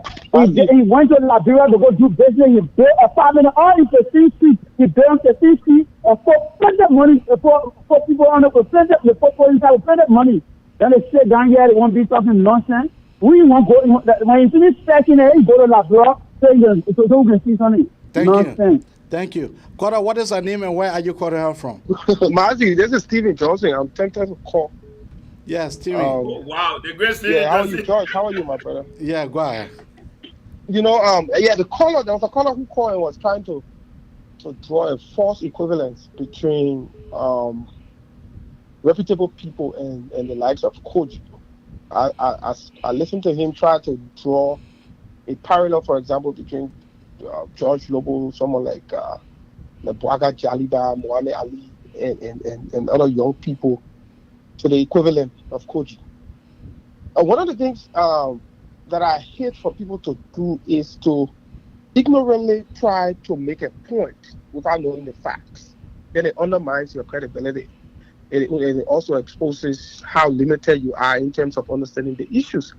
These are credible, reputable young men, well educated. For example, someone like Baka Jaliba graduated from Georgetown University.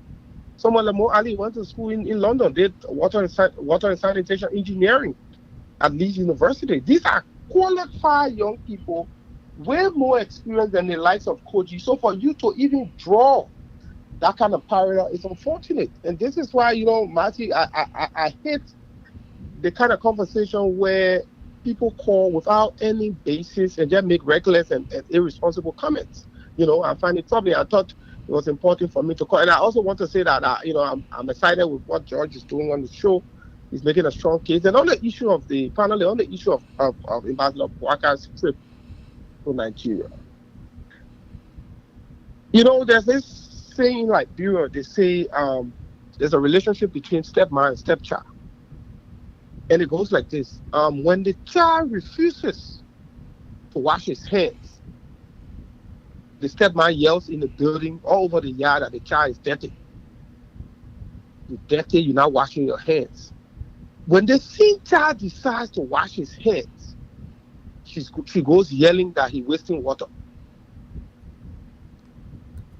So the child has nothing to really do without being condemned. Waka stays in Monrovia, he doesn't go out in the field. Oh, he's sleeping to a house in rehab. He can't go nowhere. He can't do nothing. He get no contact. He ain't got nothing, living alone. He gets on a private jet. He goes to Nigeria, and they are jittered. Who told you they're concerned about the fellow in Nigeria? No.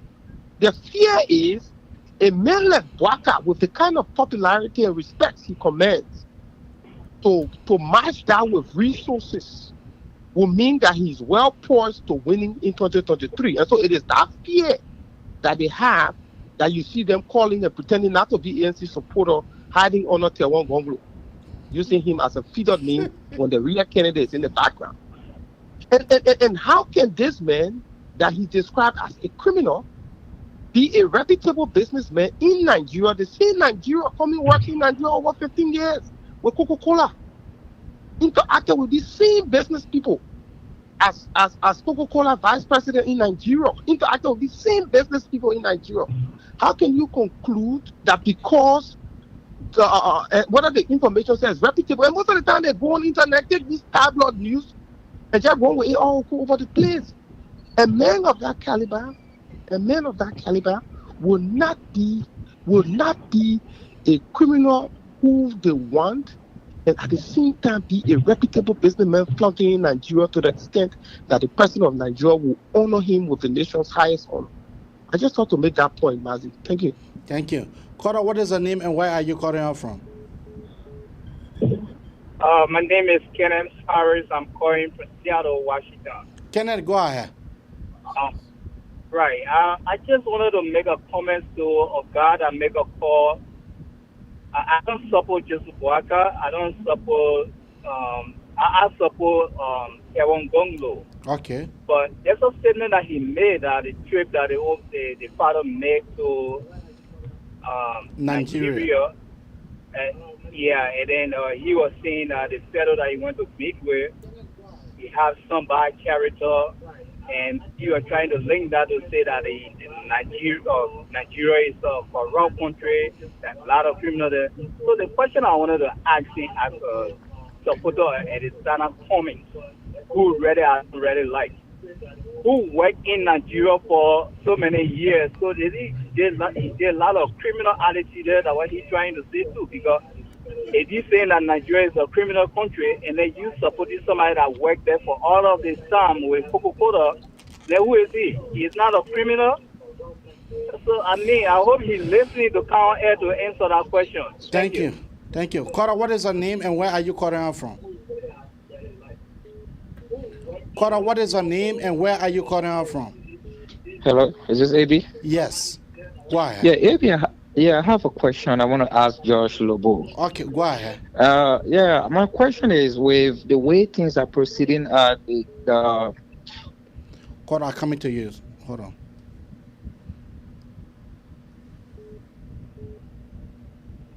I want to ask George, come 2023, Uh-huh. if this lady preside over the National Election Commission as the commissioner or head of the election, will the United Party accept the result that she will give at the end of the election?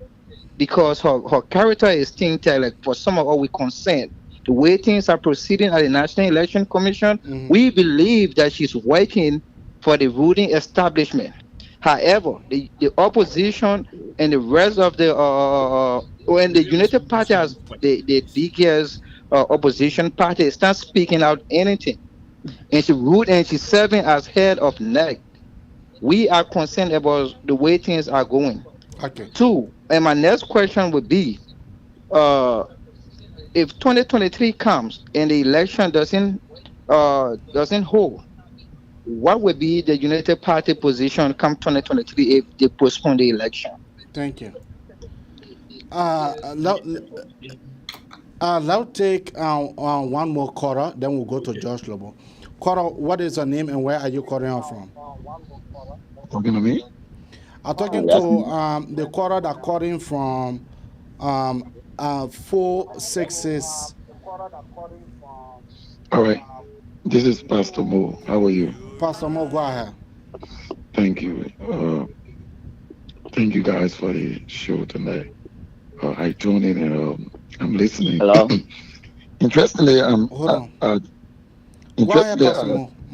Interestingly, I just listened to a fellow before Brother Stephen Johnson came on saying Honorable Parker was speaking, and he was speaking that you don't have an energy.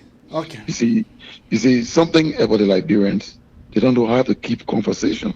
That is why when somebody is talking to them on the phone, they always scream because they don't know how to keep conversation.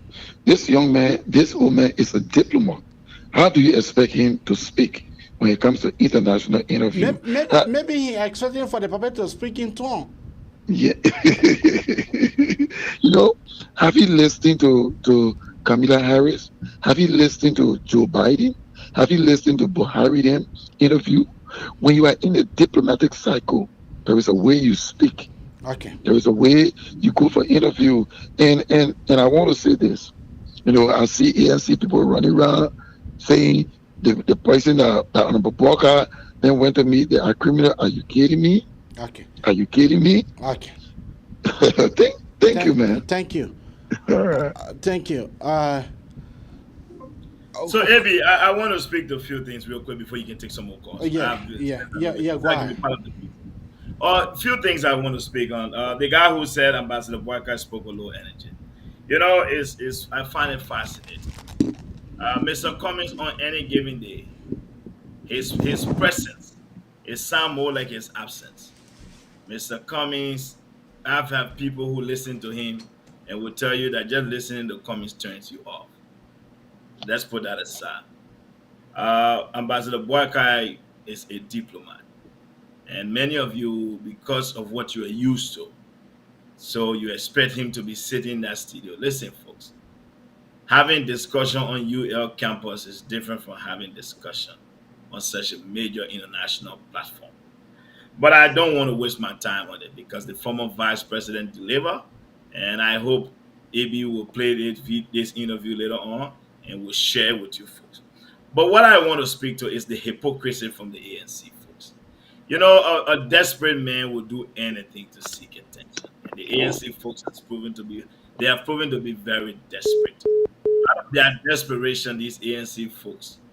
Your political leader, Mr. Cummings, held an interview in Nigeria. You people didn't ask us. We didn't ask you people who he met with while he was in Nigeria. We've not asked you people who all Mr. Cummings did dealings with while he was in Nigeria. While Mr. Cummings was in Nigeria, let me help you people since you're one for us to dig on it. Like I told you people, The ammunition I have in my arsenal is for the CDC, but you people continue to look for me. And let me say this to you. I want you guys to begin to research what was Coke repetition in Africa. Coke spent more money on PRO during the time Cummings was in Africa. Coke was accused of massive pollution across countries it operated in Africa when Cummings was there. Cummings is this black guy who few white boys in America wanted to send to Africa to represent their interests so he could go there. So if you guys are saying everybody in Nigeria is so corrupt, then that means the Liberian people should now know that Mr. Cummings equally so is corrupt because he lived in Nigeria, he did dealings in Nigeria.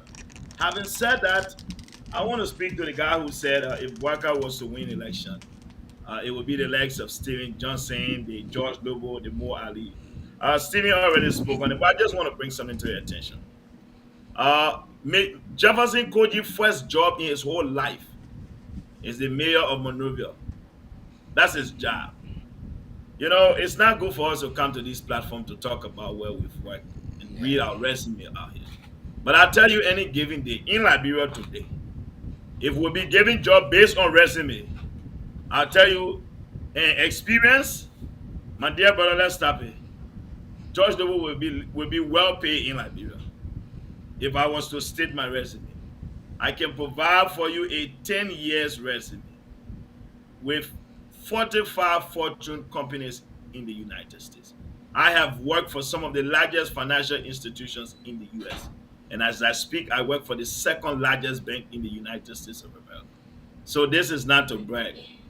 What we've done in this country, my dear brother, it gave us the ability to go out and defend our party. No, let me tell you, I understand that many of you people fear the Unity Party. And I say this without any fear. Until this earth ends, the Unity Party hosts the highest number of smart, bright, intelligent, well-competent, experienced young people in Liberia. No party will match us until the earth ends. So I understand the fear from other parties. Y'all get over it. This is why, look at what happened today on Facebook, for example. I kept the whole ANC in check. I directed the traffic where I wanted it to be. It was only on my page. All of y'all today are writing posts about me. And yesterday y'all posted about Joseph Boaga page. And today what I did, I took all of y'all today that John Lobbo you're writing about. We determine where y'all will go.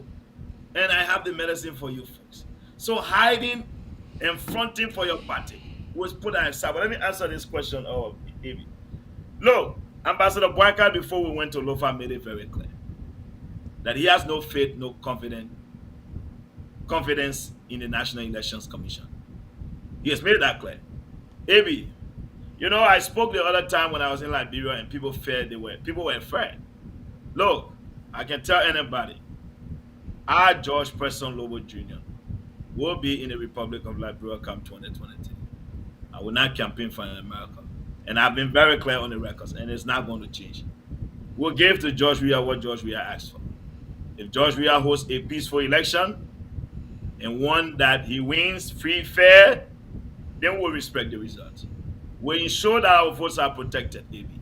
We'll ensure that our people will turn out to vote. But if George Weah decides that by all means he must be president, I mean, at the end of the day, I'm a strong proponent of the Newton-Taylor of motion. To every action, there must be an equal and opposite reaction. We'll be prepared for whatever George Weah asks for. And we'll show the CDC exactly. If President Weah believes he owns majority or he holds popularity that much in the country, we'll show the CDC that before they came to Liberia or before George Weah came, there were many in Liberia, and we'll be prepared for anything. I've been very clear on the record. I do not change my tone. Anything George Weah wants 2023, we'll give him exactly what he asked for. And we'll be prepared for that. And George Weah must understand. 2023 will decide how long he will be in existence for. That is a guarantee. It's not a threat. Thank you. Thank you. That's why we're not back. Listen, I want George Weah to appoint his wife as the National Election Commission boss, so he will know how serious we are. His wife, he should appoint her. That will tell him that we mean business. Because AB will be George Weah. Our goal is to defeat George Weah in the first round, and we'll do that. We'll accomplish that. So the ANC with their distraction, we understand these tactics. These folks that sit there and just talk, these want to be politicians, these little men that, like I told someone today, I don't respond to little men. Some people want to be men, they're not men yet, I don't respond to them. They have no knowledge of anything in Liberia. I don't waste my time with them. We are prepared for George Weah. Thank Yeah, you. yeah, Leo, you are our last caller. You are our very last caller. Go ahead. Yeah, thank you for accepting my call, AB. Thank you for your hard work, George Logo. Thank you so much. I mean, I just listened to you. I just got a few concern. My first number one concern is according to Front Page Africa, President George managed we have some of the EPL officer now EPL officer ran away from the convoy or whatever wherever he is. Okay. In my mind, I believe that is that is a concern very, very serious.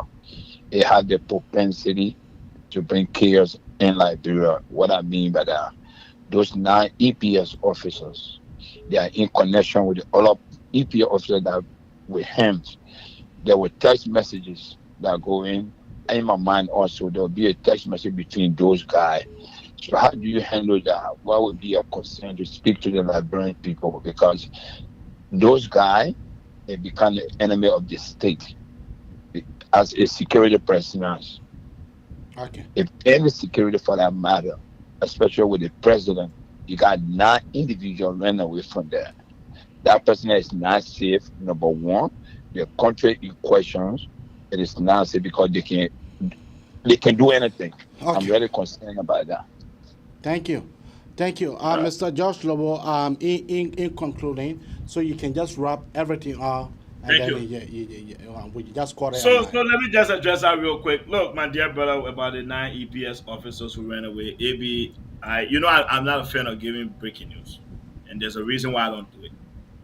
Everything I say, people go write posts about it. So I'm very careful what I say. Some people even go as far as saying that Waka told him to go say it. So that is why I'm very careful. But about 3 weeks ago, I told the Liberians that I had received information from France when the first 5 guys left the delegation. I made that very clear. So it didn't take a week later before Front Page will report that 9 EPS officers ran away. So I had that information. But like I always do, I'm not interested in breaking news. My job is to provide analysis on issues. Having said that, it is concerning. You're right, my dear brother. It is very, very concerning. But again, it is concerning on 2 fronts. One, that should tell you, AB, can you imagine? The president is the number 1 man in the country. People who travel with the president don't even trust that the president will ever be re-elected again. So they rather find place to hide themselves or find places to stay. Because you know what, AB? If they really believe that George Weah has what it takes to move Liberia forward, that President Weah is really delivering, those folks will not run away.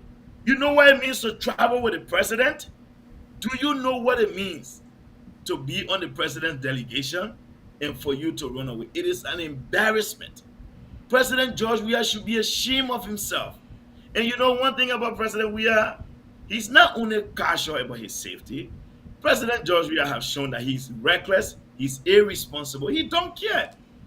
He don't care. So, yes, for us Liberians, maybe we are paying this man $2,000 coincidental insurance, meaning just in case something happened to you. So nothing happened to him, we pay him $2,000. Now imagine we have all these people protecting him and they're leaving him. That is a fear we have because he is wasting taxpayers' money. That is the only concern I have. But for me, I'll tell you, my dear brother, if President Weah was treating his employees right, if he was taking care of his people, those folks will not run away. They will be with him. But that is to tell you that even people in his own circle don't believe in him. They don't trust him. They don't see him as the leader some of them fought for. Some people don't see him as the guy who can take them forward or who can move a country that they come from anywhere. And as a result, they have decided to desert him right now than to wait for 2023. So they look, and President, we are here, watch and see. And now we heard say run away. Thank God they're in America. This time not Europe. America is a lot easier to stay in. So again, get wait and see, AB. President George Weah has nothing to offer Liberia. But I want to thank you, AB, for the opportunity tonight. I hope we can do this most often. Let me know anytime I'm available. to come here and speak to issues, especially as it relates to our camp. Ambassador Boyka, I can assure you, let me give you my word on this. Upon Ambassador Boyka's return to Liberia, AB, I will come on this show and I will on this show provide detailed briefing. There are a lot of things that have happened I could say, but again, we're not going to. We don't have to. ANC comments were in Nigeria. We didn't ask them who comments meeting. We don't care. All right. So again, I will say this to my ANC friends. You know, AB, it is hard. It is very hard for us in the opposition. It is difficult for us in the opposition because we do have a desperate group of people who have joined the opposition. The ANC folks, let me give you guys a stat. For me, I don't talk opinion. I like to talk on numbers. And do a research, AB. All of y'all. In Africa, there has been no candidate to ever contest in an election and acquire 7% who contested in an election again, where the same major player contested in and they ever won. It has never happened in Africa. For me, I don't talk opinion. I'd like to get data. So you'll check on it. Never happened. Mr. Alexander Cummings, I'll tell you, AB, he did well in 2017. You know why? The Unity Party were not paying attention to this. We were focused on the CDC. We didn't pay attention. We allow you to lie to the people that Mr. Cummings led Coca-Cola.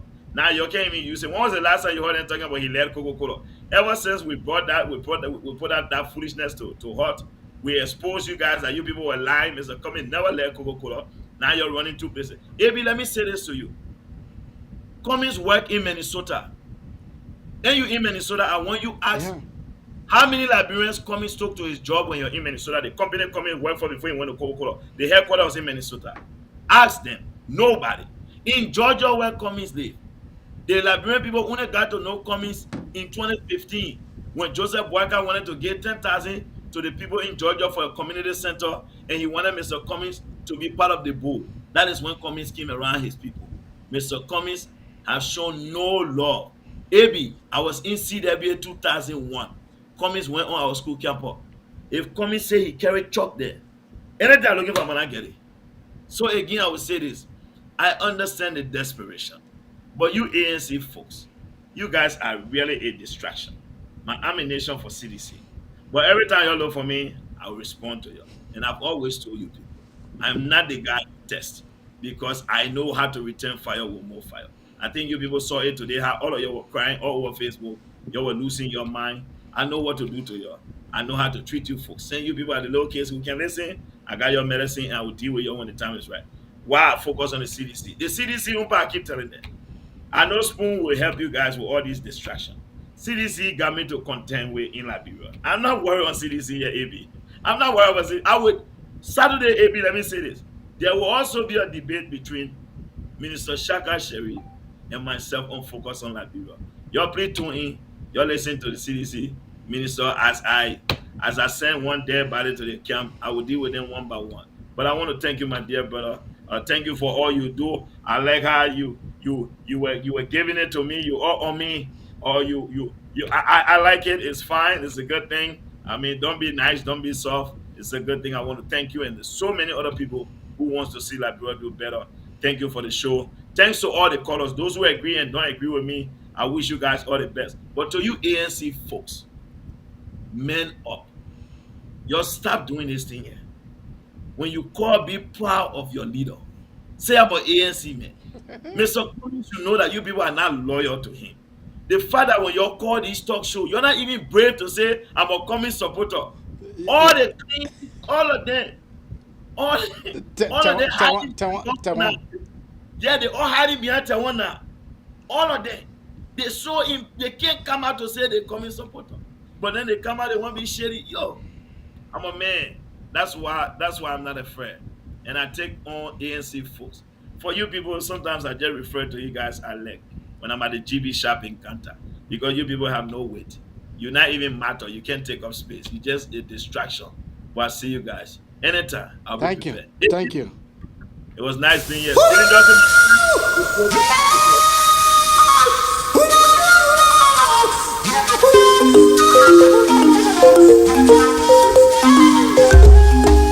need you for was the voice of Josh Lobbo, the most talk about Lobbo. He is the vice chairperson for the Unity Party for operations for Unity Party USA and Canada. That was his voice. You hear from him, not from me. He said to you all, Josh Weah will be defeated come 2023. He was emphatically clear, and he never missed his voice. Join us tomorrow. God's willing, we'll be back.